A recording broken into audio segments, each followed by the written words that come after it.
बहुत शुक्रिया ज्वाइन करने का। आज के इस वजाहती तज्जिये में हम एक ऐसी चीज पर बात करने वाले हैं जो ऑनेस्टली तमाम इंसानों के दिलों के बहुत करीब है, पैसा। और वो भी रातों रात मिलने वाला पैसा। हम AQTV यानी के कुछ बेहद दिलचस्प तस्वुरात को डिकोड करेंगे। ये एक्सप्लेनर बिल्कुल इस कशमकश के गिर्द घूमता है जो इंसानी ख्वाहिशात और हकीकी रूहानी बरकत के दरमियान हर वक्त चलती रहती है। चलिए सीधा इस मौजू की गहराइयों में चलते हैं। अब सबसे बड़ा सवाल ये है, क्या रातों रात दौलतमंद बन जाना वाकई एक नेमत है या फिर कोई बहुत बड़ा जाल? ये एक ऐसा सवाल है ना जो हमारी नफ्सियात के बिल्कुल मरकज में बैठा है।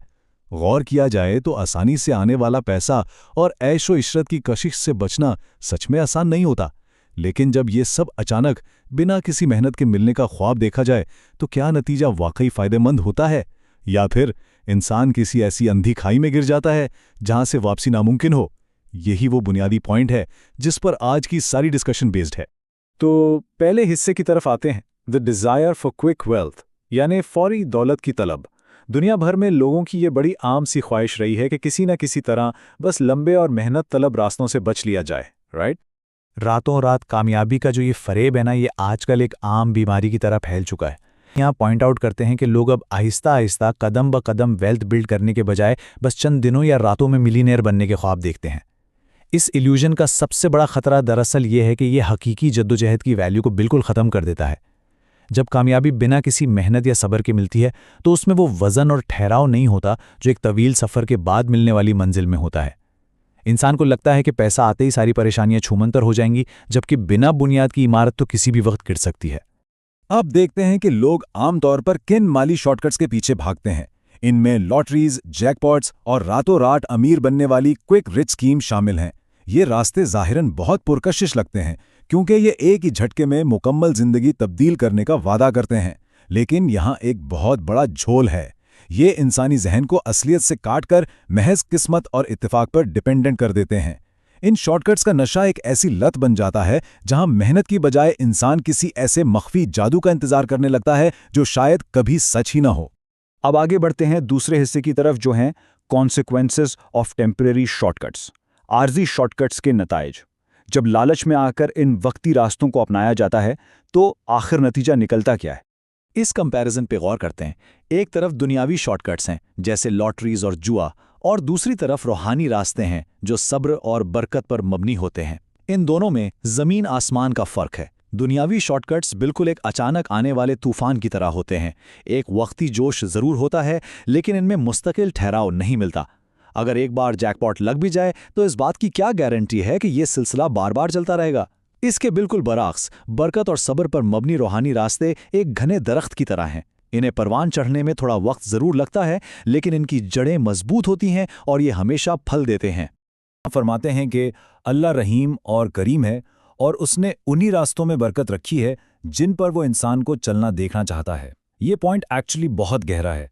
ये क्लियर करता है कि हकीकी खुशहाली महज बैंक बैलेंस बढ़ाने का नाम नहीं है, बल्कि ये उन रास्तों पर चलने में छुपी है जो कानूनी, इखलाकी और रूहानी तौर पर बिल्कुल ठीक माने जाते हैं। खालिक के कायनात ने निज़ाम हस्ती में एक स्पेसिफिक कानून मुकर्रर किया है और बरकत तभी मिलती है जब उस कानून की पाबंदी की जाए।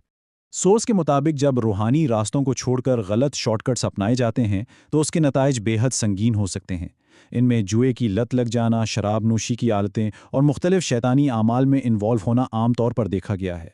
इस बात पे बड़ा जोर देते हैं कि जब बग़ैर मेहनत के दौलत के पीछे भागा जाता है तो लालच इंसान पर इस कदर हावी हो जाता है कि अच्छे और बुरे का फ़र्क ही मिट जाता है, और यही अंधा लालच आखिरकार रूहानी तबाही का बायस बनता है और इंसान वो सब कुछ भी हार बैठता है जो उसने हकीकतन कभी जीता ही नहीं था। तो आइए तीसरे हिस्से की तरफ चलते हैं, the spiritual path to blessings, बरकत का रूहानी रास्ता। अगर दुनियावी शॉर्टकट्स का अंजाम इतना संगीन है तो पर हकीकी सुकून का हल आखिर है क्या? इस तज्जिये में बरकत को सिर्फ पैसों के ढेर या माली वुसअत के तौर पर डिफाइन नहीं किया गया, बल्कि उनके नज़दीक ही एक ऐसी कैफियत है जहां हर लम्हा किसी इनाम या लॉटरी जैसा महसूस होता है। लेकिन इसमें लालच या ईगो का कोई दखल नहीं होता। देखा जाए तो आम तौर पर जब दौलत आती है तो अना और गुरूर फ्री में साथ आते हैं, राइट? लेकिन बरकत एक ऐसी रूहानी चीज़ है जो दिल को सुकून और आजिज़ी से भर देती है। ये वो खुशहाली है जहां इंसान अपने वसाइल का बेहतरीन इस्तेमाल करता है बिना इसके कि पैसा उस पर हावी हो जाए। इस रूहानी बरकत को हासिल करने के लिए ज़ांजनी सूरह मायदा की आया नंबर 90 का हवाला देते हैं।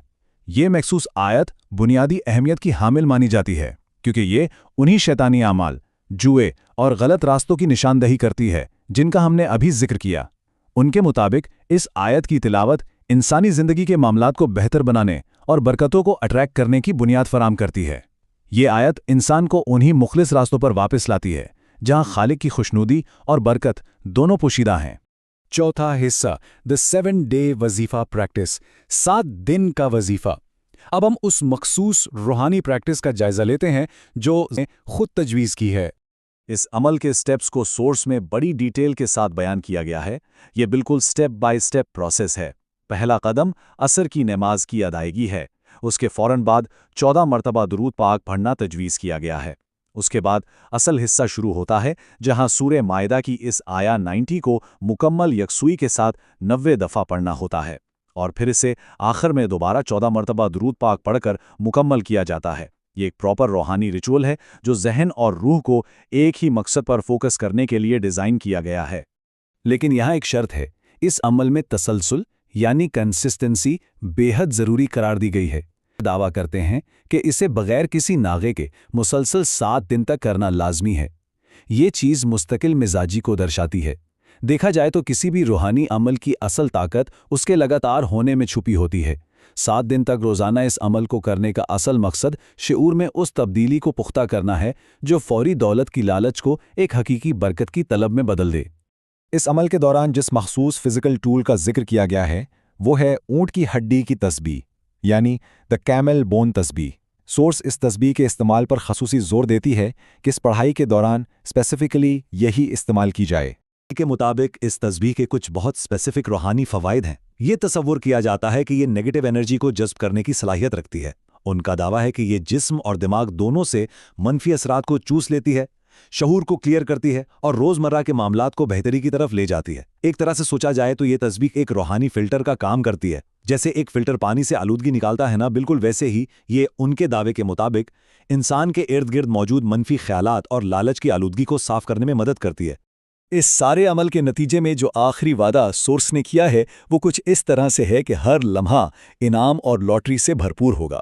یہ دراصل ایک ایسی مائنڈ شفٹ کی علامت ہے جہاں انسان ظاہری لالچ اور بے چینی سے نکل کر ایک ایسے پرسکون سٹیٹ میں آ جاتا ہے جہاں زندگی کا ہر دن، ہر چھوٹی خوشی ایک نعمت لگنے لگتی ہے۔ یہ روحانی سکون کا وہ لیول ہے جہاں انسان کو قناعت مل جاتی ہے اور باہر کی دنیا کی فرضی لاٹریاں اندر کی خوشی کو متاثر نہیں کر سکتی۔ تو اس تجزیے کے آخر میں یہ ایک بڑا ہی بنیادی سوال اٹھتا ہے، کیا حقیقی خوشحالی کسی لاٹری کا ٹکٹ جیتنے سے آتی ہے یا پھر ایک پاک اور صاف ذہنیت سے؟ آج کا یہ ایکسپلینر اس بات پر غور کرنے کی دعوت دیتا ہے کہ دولت کا تصور صرف بینک میں پیسے ہونے تک محدود نہیں ہے، بلکہ یہ نیت، صبر اور روحانی سکون کا دوسرا نام ہے۔ ہم نے فوری سرمایہ کی خواہش اور روحانی ٹھہراؤں کے درمیان اس باریک فرق کو سمجھا ہے جس پر پوری انسانی نفسیات گھومتی ہے۔ یہی وہ اہم نقطہ ہے جو مزید غور و فکر کی دعوت دیتا ہے۔